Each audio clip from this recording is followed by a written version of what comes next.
काल्पनिक कथाएं बच्चों को लिखना, पढ़ना तथा गढ़ने सिखाने और संचार पर उनका अधिकार बनाए रखने के लिए उनके मूल पाठों तथा अध्यायों में ऐसी काल्पनिक कथाओं का समावेश करना चाहिए जिससे बच्चे एक और उसमें रुचि लेने के कारण उससे बंधे रहें। दूसरी ओर उन्हें पढ़ना नीरस ना लगे और इन काल्पनिक कथाओं को स्वयं पढ़ने की रुचि जागृत होने के कारण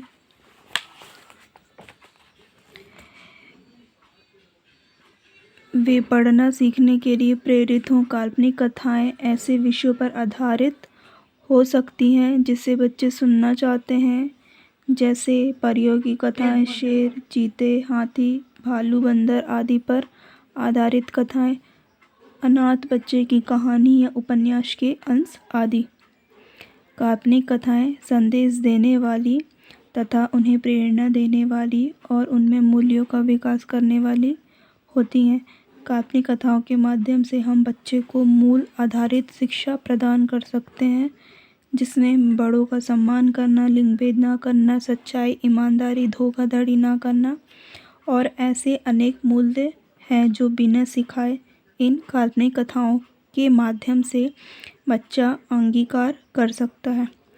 बहुत से उपन्यासकारों ने भी छोटी छोटी मूल आधारित कहानियाँ भी लिखी हैं, जैसे प्रेमचंद के कहानी संग्रह से कहानियाँ लेकर मूल पाठों में शामिल की जा सकती हैं।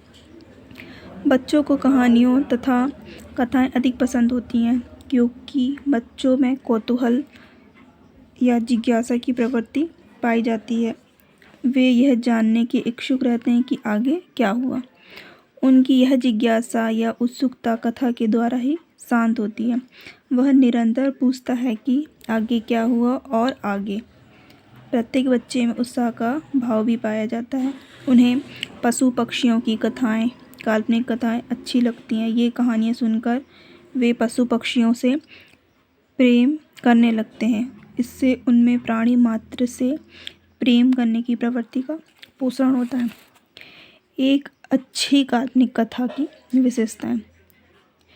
विद्वानों के अनुसार एक अच्छी कहानी या कथा की विशेषताएं निम्नलिखित होती हैं। पहला, कहानी का अंत सुखांत हो क्योंकि जीवन वैसे ही दुखों से परिपूर्ण है।